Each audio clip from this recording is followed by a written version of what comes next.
Bonjour à toutes et tous et bienvenue dans ce nouveau podcast et aujourd'hui je vais vous faire une mock draft de la loterie.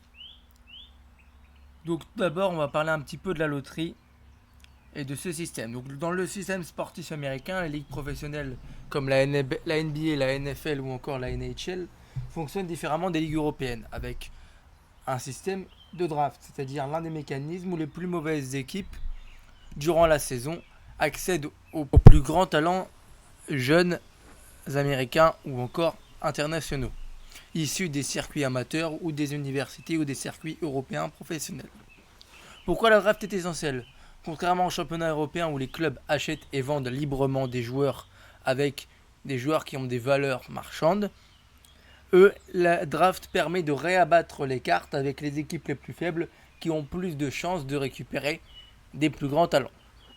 La loterie de la draft a permis d'établir un classement de la première à la 14e place.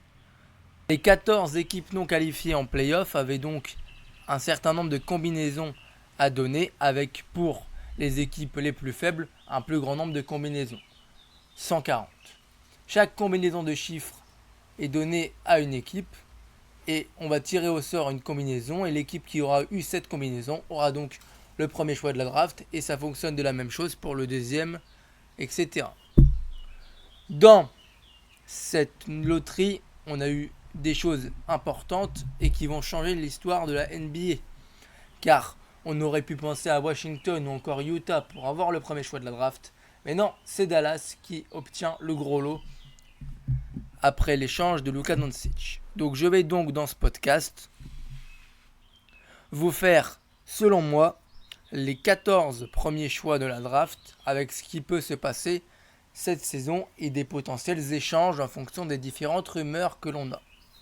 Comme je l'ai précisé, premier choix de la draft 2025, les Dallas Mavericks. Donc le bilan de la franchise, on est à la fin de Luka Doncic, Anthony Davis qui arrive et qui va espérer permettre à Dallas de réussir sa saison. Kyrie Irving est donc absent toute cette saison 2025-2026 pour cause d'une rupture au ligament croisé.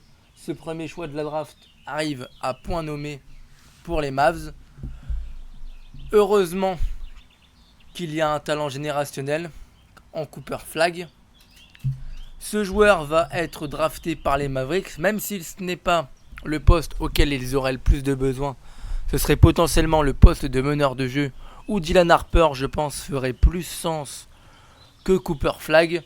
Mais on prend le plus grand talent disponible à la première place. On prend le joueur qui sera le plus malléable dans le système de Jason Kidd avec un ailier poste 3-4. Énorme joueur défensif, des capacités offensives qui ne font que progresser, un playmaking qui est de très bonne qualité. Il jouera sûrement poste 3 aux côtés de Anthony Davis et Derek Lively, avec sûrement sur le poste de Klay Thompson et un meneur de jeu, sûrement Brandon Williams s'il prolonge du côté de Dallas. Ça va être quelque chose d'intéressant à voir car il n'arrive pas dans une franchise où il sera la star. Il sera un très bon joueur, peut-être la seconde option des Mavs, mais il n'arrive pas à Washington ou encore à Utah où il sera le créateur primaire. Je pense que ça peut lui faire montrer d'autres qualités qu'on a vues à Duke, les cuts, la capacité à se fondre dans un collectif, et il aura des pourcentages qui seront un peu meilleurs que s'il n'avait été que la première option, car alors on lui aurait donné beaucoup trop de responsabilités offensives. Je pense que ce sera le choix que feront les Mavs. La saison des San Antonio Spurs avec un bilan pour 34 victoires et 48 défaites. Ils ont fait une bonne saison. On s'attendait un petit peu à moins bien. Le départ de Greg Popovich de la franchise à la fin de cette saison dû à des problèmes de santé. L'arrivée de Mitch Johnson cette saison. La draft de Stephen Castle qui fut une très très grande réussite. Cela a permis aux Spurs d'avoir un autre créateur sur le poste 1 ou le poste 2 et même parfois le poste 3. L'arrivée de Chris Paul l'été dernier a permis de mentorer certains jeunes, notamment Victor Wembanyama, Jeremy Sohan ou encore Devin Vassell. Au mois de février, la franchise texane a donc réalisé un échange où elle a récupéré le meneur All-Star de Sacramento, De'Aaron Fox, pour ramener un peu plus de talent sur le poste 1 et d'espérer que San Antonio devienne une place importante de la conférence Ouest dès la saison 2025-2026. Ils ont eu, avec la loterie de la draft, le choix numéro 2 et ils sélectionneront sans sourciller le meneur de Rutgers, Dylan Harper, fils de Ron Harper, un meneur de jeu de 6'6", donc à peu près 1m98, gaucher, très crafty.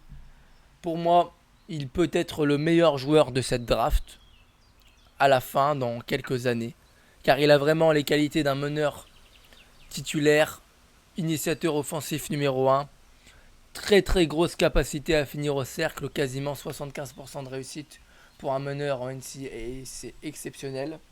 Il est capable de créer, il a un shoot qui est encore à discuter, et c'est un petit peu le problème du triptyque au niveau des arrières. Castle, Fox, Harper, c'est la 4 difficultés de l'équipe à avoir du spacing autour de Victor Wembanyama. Je pense que combo garde complet, création physique, puissance, duo logique sur le long terme avec Stephen Castle sur le backcourt et un trio avec Victor Wembanyama. Je pense que ça peut être quelque chose de très très qualitatif pour les Spurs. Pour le choix numéro 3 de la draft, ce sont les Philadelphia 76ers qui ont hérité de celui-ci.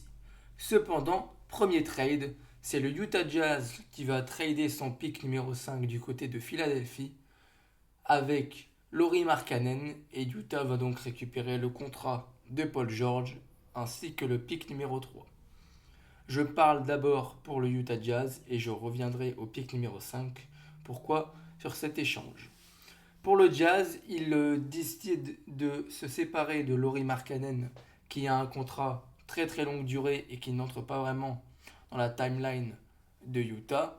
L'arrivée du fils de Danny Ainge aux commandes va peut-être vouloir faire accélérer les choses du côté d'Utah. Cependant, ils ont, durant leur dernière draft, eu du mal à récolter des joueurs talentueux car ils étaient un petit peu trop compétitifs pour être littéralement dans les 5 meilleurs choix de la draft. On a vu la draft de Cody Williams en 10, la draft de Keontae George en 16, la draft de Tyler Hendricks en 9 sur les dernières saisons.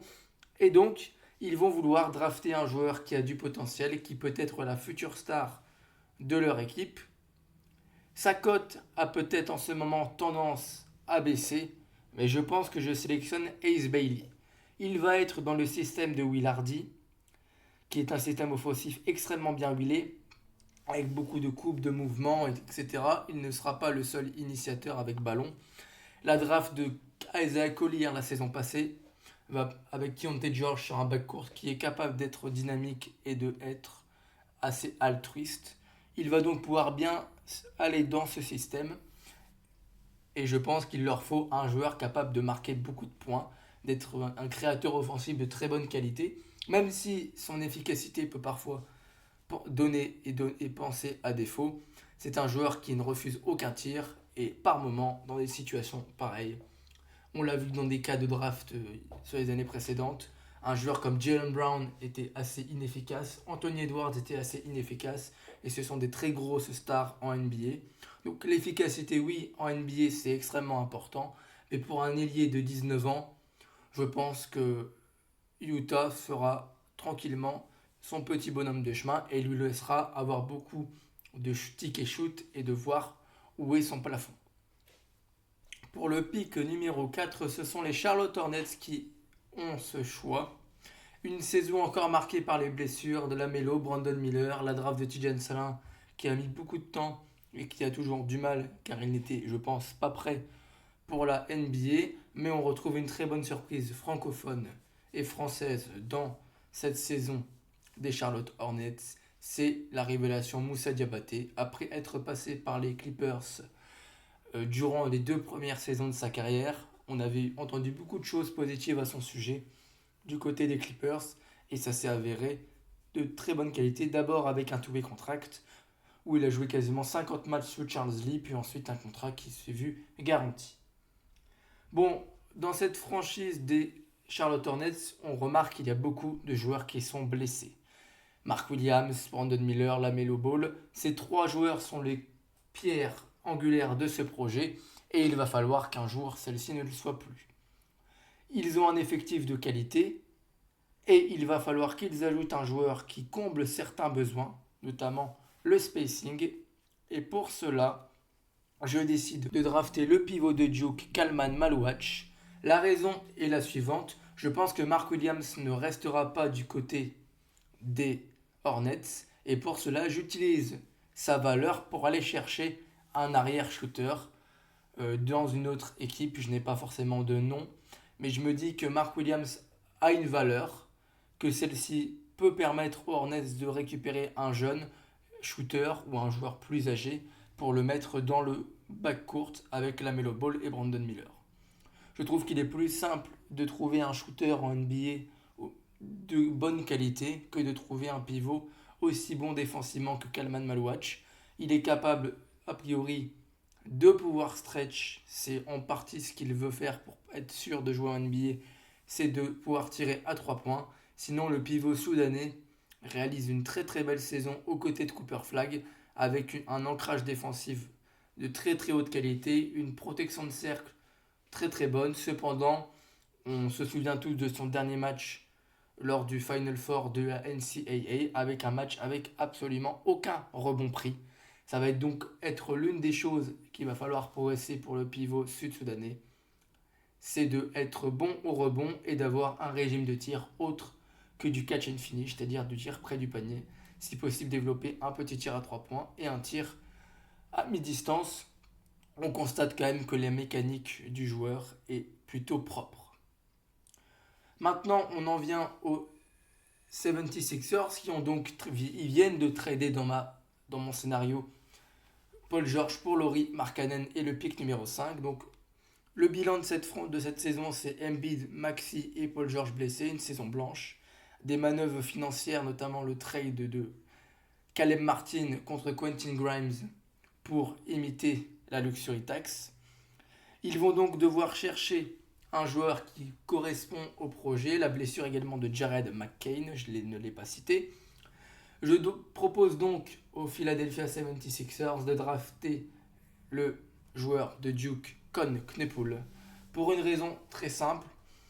On va avoir besoin de shooting autour de Joel Embiid.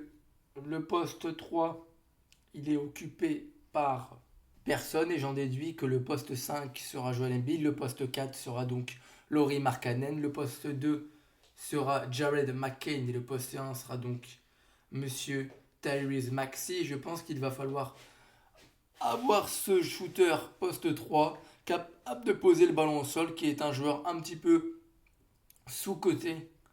Il est peu unidimensionnel, il est capable de défendre, capable de faire des très belles passes. C'est un arrière ailier capable de faire plein de choses sur un terrain, qui est un vainqueur. Et je pense que dans cette équipe des Sixers, en pick numéro 5, il pourrait tout à fait faire l'affaire. Ils vont également peut-être re-signer d'autres joueurs, peut-être décaler Jared McCain plutôt en sortie de banc et aller chercher un arrière plutôt spécialiste défensif. Mais je trouve que ce choix au niveau des Sixers est extrêmement intéressant et pour la franchise, quelque chose de logique. On ne va pas vraiment aller chercher un joueur qui a du talent, sachant qu'on a déjà 2 stars, et plutôt aller chercher un joueur de complément capable de faire plein de choses. Je trouve ça plus intéressant que d'aller chercher peut-être un VJ Combe ou encore un Trey Johnson, qui sont des joueurs beaucoup plus frustres qu'un joueur comme Knuppel, qui est lui beaucoup plus prêt, je dirais, en NBA que ses comparses de la draft. Pick numéro 6, maintenant du côté de Washington. Saison où on a essayé de tester plein de jeunes. Bob Carrington qui réalise une très belle saison rookie. Alex Sarr également. On a vu du bon Keyshawn George cette saison. Bilal Koulibaly, un peu plus de difficultés cependant, avec un début de saison très très haute qualité. Et on a vu des pourcentages au tir un peu moins bons. Mais Chose à dire, on lui a donné plus de responsabilités. On a vu qu'il avait bien progressé au niveau du playmaking. Et ça, c'est très intéressant. Pour ce pick numéro 6 de la draft, avec Washington qui aurait voulu, dans le meilleur des cas, récupérer Cooper Flag, ils vont sélectionner l'arrière, le combo guard de Texas, Trey Johnson. Scoreur créatif, il va pouvoir porter l'attaque. On va pouvoir peut-être faire jouer Bilal sur un poste 3. Bob Carrington, Trey Jones, Bilal Coulibaly, Kishon George, Alex Sarr. Voilà pour moi le 5 de départ de la saison prochaine du côté des Wizards. On a encore là le Justin Champagny. On a Monsieur Cure Sophomore du côté de Washington, anciennement joueur du Bucks de Milwaukee, AJ Johnson. On a encore du Marcus Smart, du Jordan Poole qui va sûrement être échangé. Ces deux joueurs vont sûrement être échangés pour pouvoir récupérer du capital draft et encore des jeunes. Le besoin des Wizards, c'est un joueur qui amène de l'attaque.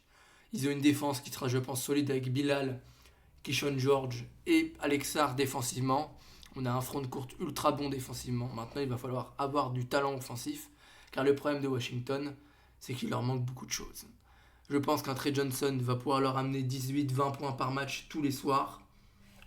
Un peu de playmaking, et je pense qu'au fur et à mesure de la saison, il pourra être la star de cette franchise, car Bilal et Alex Sarr sont selon moi des joueurs de complément, plus que des stars dans cette NBA en 2025 et plus. 7e choix de la draft, les Pélicans qui viennent de réaliser une saison catastrophique, qui viennent d'échanger Brandon Ingram du côté de Toronto. Beaucoup de blessures, Zion blessé, la surprise, le trade de Dyson Daniels pour Dejounte Murray qui s'est pas bien passé. On ne sait pas trop ce qu'on va faire de CJ McCollum. Dejounte Murray, CJ McCollum avec Trey Murphy, Zion et un pivot qui serait ici. On ne sait pas trop ce que ça va. C'était dans la conférence Est, ce serait une équipe top 6. Là, à l'Ouest, ils font une mauvaise saison et ils sont 14e de la saison. Très compliqué. On ne sait pas trop ce qu'on va faire dans cette équipe des Pélicans. Est-ce qu'on va échanger Zion? C'est pas trop ce qu'a dit Joe Dumars, le président des opérations basket de la franchise. Donc, je décide de redrafter un joueur sur les postes d'ailier. Ils ont perdu Najee Marshall. On ne sait pas trop ce qu'ils vont faire. Derrick Jones. Ils ont déjà José Alvarado, McCollum et Dejounte Murray sur le backcourt, plus Jordan Hawkins. Donc je vais encore drafter un ailier. Et je vais drafter l'ailier d'Arizona, Monsieur Carter Bryant. Ailier long, créateur qu'un petit peu secondaire. Un joueur, un finisseur. Idéal entre Herb Jones et Zion. C'est un meilleur fit que Derrick Queen. J'aurais bien aimé drafter un pivot qui tire à 3 points pour enfin donner de l'espace à Zion. Mais je trouve qu'il n'y a pas de joueur de cette qualité dans cette draft aussitôt. Ou alors il aurait fallu trade down pour aller chercher peut-être un joueur comme Maxime Reynaud, mais je pense que c'est un petit peu haut dans cette draft. Donc je reprends un ailier capable de défendre, capable de faire plein de choses. Et on va espérer que les Pélicans restent en santé. Car sinon, ce sera sûrement le départ de Zion et on va reconstruire autour de Trey Murphy, Derrick Jones et peut-être de Jordan Hawkins. Mais ça me paraît un petit peu compliqué. Je trouve que les Pélicans sont peut-être dans une fin de cycle, avec également le contrat expirant de CJ McCollum qui pourrait être également transféré pour peut-être récupérer d'autres joueurs. 8e choix de cette draft de 2025, les Nets de Brooklyn, travail propre de Jordi Fernandez, un coaching prometteur mais cruel manque de talent. On a vu une bonne saison, demi-saison de D'Angelo Russell, on a vu une bonne saison de Cam Thomas.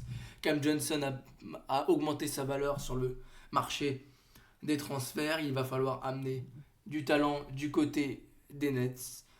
On va voir à quel montant se situe la prolongation de Cam Thomas. Jordi Fernandez a fait des choses avec un groupe de très haute qualité, un petit peu comme Will Hardy du côté du Jazz. Une très très bonne défense du côté des Nets, bien meilleure que ce à quoi on s'attendait. Pour ce 8e choix de la draft, je décide de drafter Monsieur VJ Edgecombe du côté des Nets, un poste 2-3, ultra défense, ultra tanker, très très bon joueur offensif, très bon joueur défensif.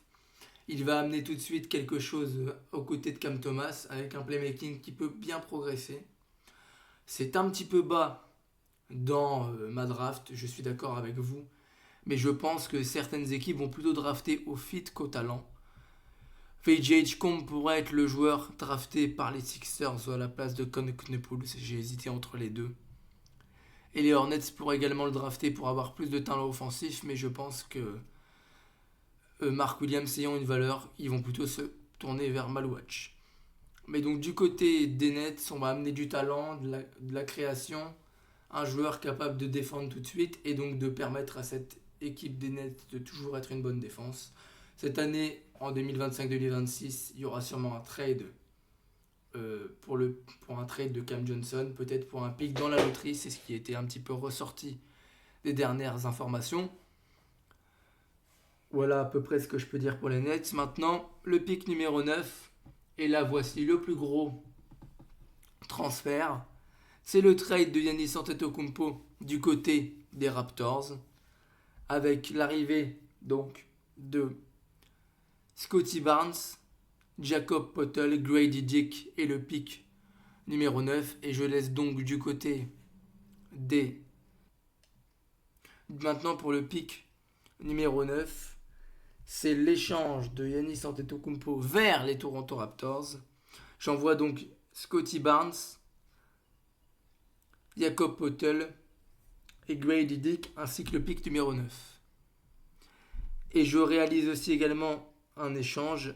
Je pense que Toronto va donc avoir un joueur en Giannis qui est une superstar. Et je pense pas que Scottie Barnes puisse être une méga star. Ça peut être un très très bon seconde option. Et donc du côté de Toronto, on a un 5 de départ avec Emmanuel Quickley, RJ Barrett, Brandon Ingram, Giannis Antetokounmpo et plutôt un poste 5 ou alors autour de lui. Je pense que Toronto va pouvoir, avec ce qui va se passer du côté de Boston, on ne sait pas trop ce qui va se passer du côté des Knicks avec le nouveau coach, etc., va peut-être vouloir essayer d'avoir une place dans le top 8 pour jouer le play-in avec l'avantage du terrain. Et les Bucks vont vouloir se reconstruire tranquillement après Giannis, car le duo Giannis-Lillard a eu peu de temps ensemble sur le terrain. On va peut-être espérer que Doc Rivers quitte la franchise. Et donc, on va essayer de reconstruire. On a Scottie Barnes qui va arriver, Grady Dick également, et Jakob Poeltl. Ça va être potentiellement des monnaies d'échange. Le pick 9 va arriver et je vois bien les Bucks sélectionner le meneur de BYU, Egor Demin, un grand meneur de jeu, capable de jouer sur le poste 1, le 2 et les 3. Ça va lui leur permettre donc d'avoir un créateur autre que Scottie Barnes, avoir toujours Grady Dick au sein de l'effectif. Il y aura Kyle Kuzma qui sera sûrement transféré, bien évidemment. Et donc, je pense que ce trade pour les Giannis va vouloir que sa franchise récupère des assets d'une bonne qualité. Je trouve que Scottie Barnes plus Grady Dick et Jakob Poeltl, c'est vraiment bien. Et donc du côté des Bucks, on décide de repartir à zéro et de reconstruire, bien que Giannis n'est pas vraiment sur le départ, mais je profite de cette draft. Pour le pick 10 qui appartient aux Rockets, il va y avoir un échange du côté des Rockets et ce pick va aller du côté de Phoenix. Ce pick va retourner à Phoenix et ce sera pour le trade de Kevin Durant. Les Rockets vont donc envoyer Jalen Green, le pick 10, ainsi que Jason Tate contre Kevin Durant. Ce pick, les Rockets n'en veulent pas, ils ont déjà assez de joueurs de qualité au sein de leur effectif. Ils vont récupérer Kevin Durant, ils ont prolongé Steven Adams, et ils vont même peut-être prolonger Fred VanVleet à un tarot plus bas pour pouvoir jouer avec Amen Thompson en tant que poste 1, Fred VanVleet au poste 2, ou inversement bien évidemment, Dylan Brooks en 3, Kevin Durant en 4, ainsi que Alperen Sengun en 5. Maintenant, pour les Phoenix, ils décident de reconstruire autour de Devin Booker.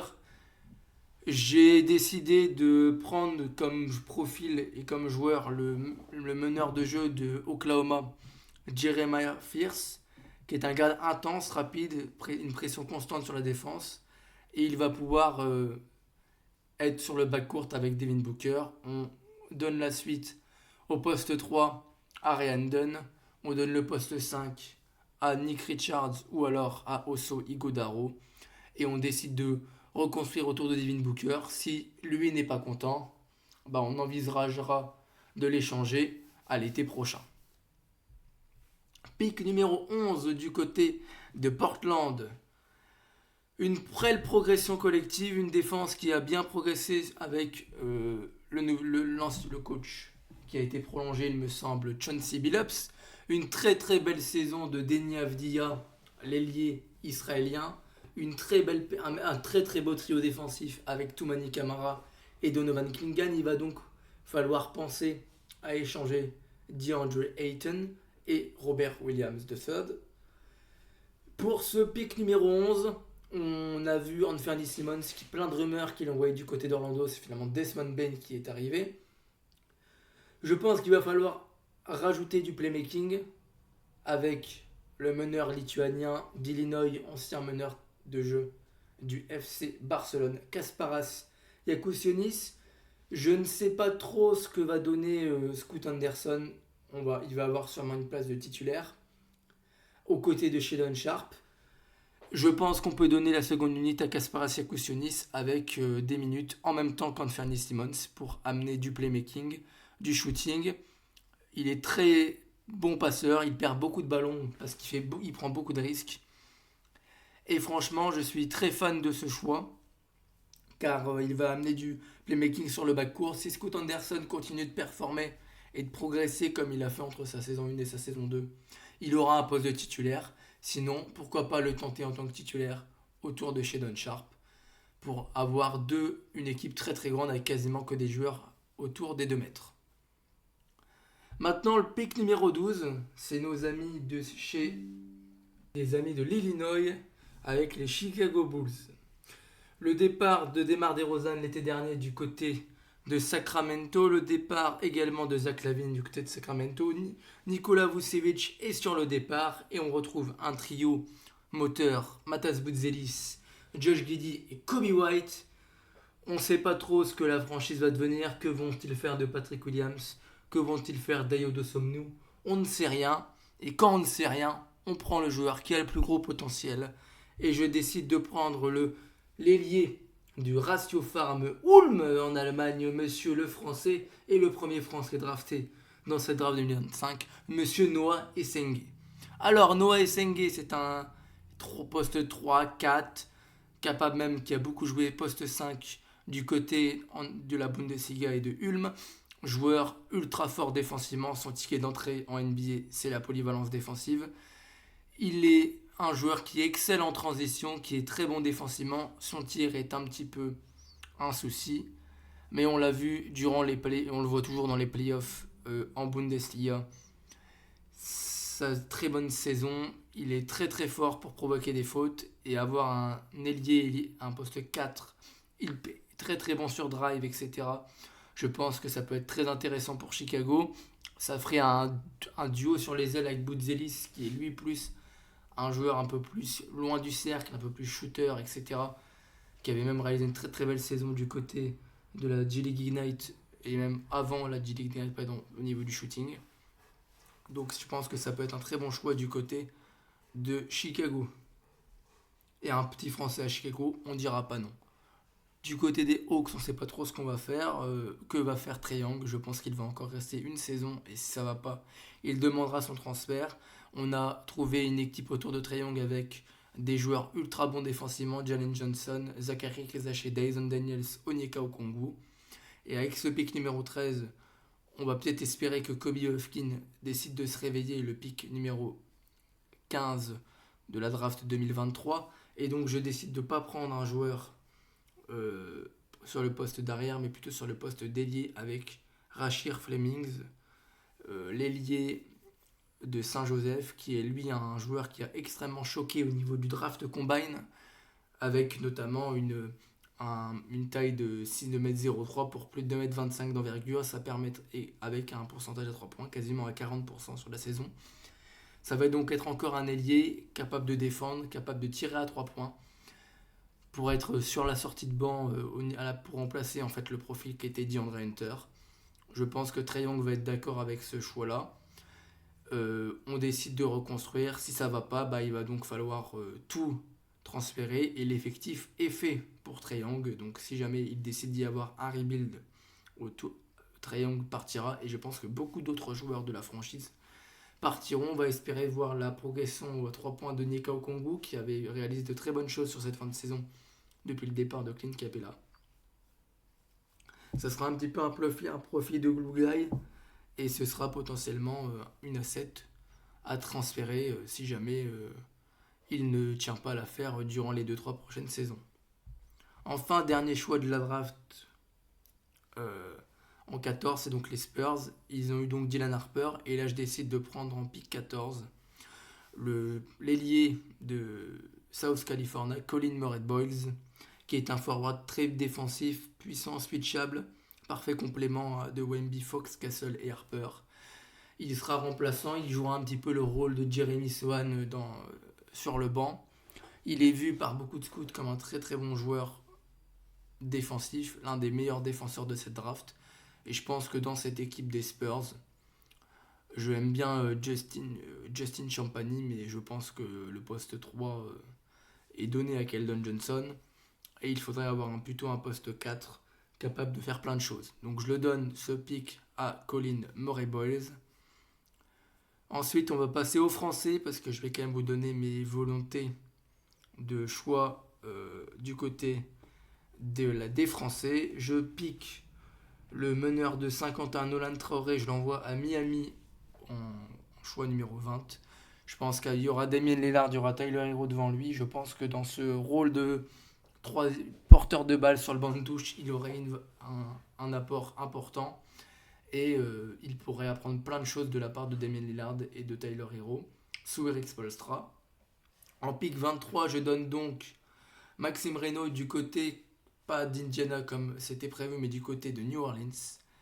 Et donc là, je donne ce pivot très très bon rebond, capable de tirer à 3 points, une très bonne qualité de passe, un très bon connecteur, qui est Maxime Reynaud du côté des Pélicans. Ça pourrait, je pense, extrêmement bien marcher avec Zion et avoir plutôt un Yves Missi en sortie de banc, pivot défensif ultra athlétique. Et enfin, je donne Johan Béringer en 27, qui a une cote aux États-Unis, notamment chez The Athletic, où il le voit dans le top 15. Moi, je suis un peu plus bas que la moyenne dessus. Je trouve que il est très très bon défensivement, mais je le trouve tellement frustre en attaque que ça me paraît compliqué. Il a des mesurations exceptionnelles pour un pivot, un 6'11", une très bonne détente, une très bonne mobilité latérale, mais je le trouve extrêmement frustre en attaque. Et donc c'est ça qui m'embête un petit peu.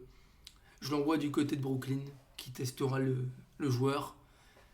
Il peut être un joueur qui aura une carrière de 10 ans en NBA s'il tombe dans la bonne franchise, ou alors, comme la plupart de nos Français draftés ces dernières années, hormis Zachary Rizaché et Victor Wembanyama, peut-être une Frank Ntilikina, Kylian Hayes ou Théo Maledon, des joueurs qui font 4 ans en NBA grâce au contrat garanti et ensuite qui rentrent en Europe. Parce que la NBA, c'est une jungle, tous les joueurs peuvent jouer, tous les joueurs ont des qualités, mais pas tous ne peuvent s'y imposer. Et j'espère que cette NBA Mock Draft 2024 uniquement pour la loterie vous aura plu. C'était Arthur, n'hésitez pas à me dire ce que vous y avez pensé. Bonne journée et à bientôt.